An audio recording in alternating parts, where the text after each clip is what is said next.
Does your game look like this?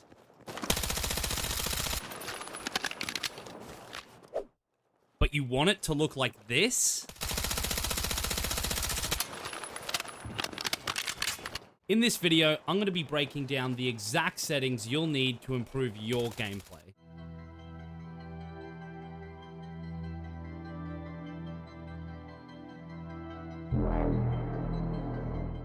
What is up, players? Coach Critical here for your daily dose of ADHD, and today I want to go over the best settings possible for peak performance, maximum FPS, and the most visibility possible.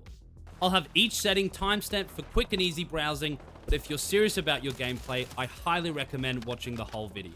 Real quick, before we dive into the settings, make sure you hit the subscribe button and turn on the notification bell so you never miss another video. I'm gonna dive straight into this since we have a lot to get through and Battlefield 6's settings can be a little complex to navigate. First up, we have accessibility. To start, we are going to change both tinnitus settings to as low as they can go, since this effect is just an annoying sound.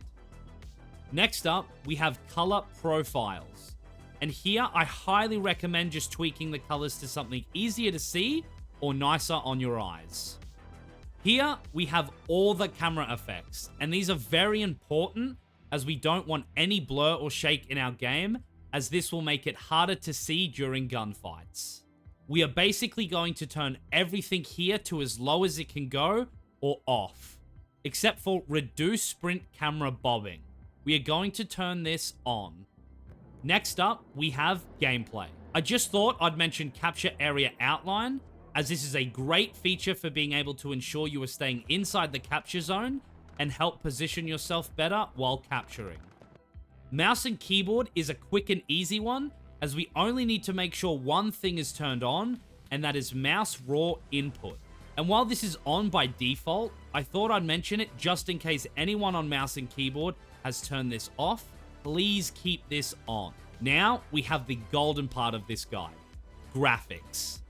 We're going to start by going into graphics quality settings, and here we are going to turn everything on low or off and shadow filtering to PCF. There is one setting I would like to mention that you can have on either high or low, and this will be whether you are here for more FPS or better visibility. But you can choose medium for a good middle ground, and that is mesh quality. We now want to go into advanced, and the first thing I'll say is if you are GPU bound, ensure that you have NVIDIA Reflex Low Latency turned to enabled plus boost, meaning if you don't have a 4090 or 5000 series paired with the top of the line CPU, just have this on enabled plus boost. Next up, we have upscaling technique and upscaling quality. These two are going to be different depending on your specs and how much FPS you want to get. So my first recommendation is going to be DLSS with it set to quality for higher end rigs with sharpening set to 55. The next one will be DLSS with it set to balanced with sharpening set to 65 or 70. The last two are going to be performance and ultra performance with sharpening set to 100. Feel free to play around with sharpness, for each of these will be different for everyone depending on your monitor. If you are on AMD, the same applies, just use FSR instead of DLSS. Lastly, we have NVIDIA FrameGen and Future FrameGen.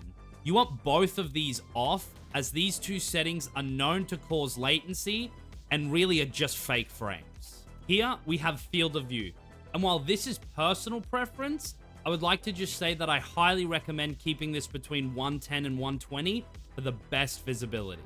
Weapon field of view.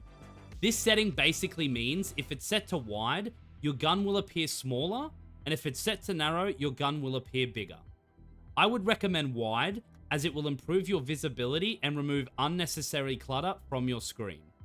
These next three, I just want you to turn off, as they will ruin your overall visibility. And they are chromatic aberration, vignette, and film grain. Display will be completely up to your monitor's specs. However, I play on full screen, but borderless is also fine. There is also VSync, but I play with this off, and if you aren't familiar with what this does, then you probably don't need it on. In interface and HUD, we have a setting down the bottom called Advanced HUD Settings. And in here, I would just quickly like to mention that minimap size can be altered. And I enjoy medium, but you can play around with this one to your liking. And finally, we have icons and indicators. We are going to go into HUD icons. I won't talk too much on these, as we'll be here forever. But for a short explanation, these will make your screen have less clutter while playing. I'll do a quick scroll, and you can pause the video where you need to copy my settings.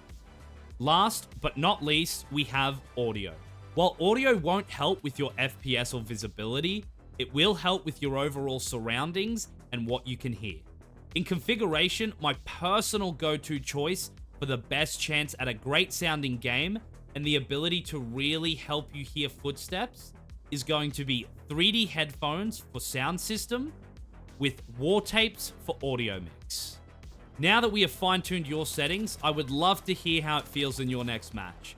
So please feel free to leave a comment and drop a like if this helped. I also want to mention that I do stream over on Twitch, so if you'd like to come say hey, or just help support me even further, I would appreciate that immensely. With that said, guys, this is Coach Critical, and I'll see you all in the next video.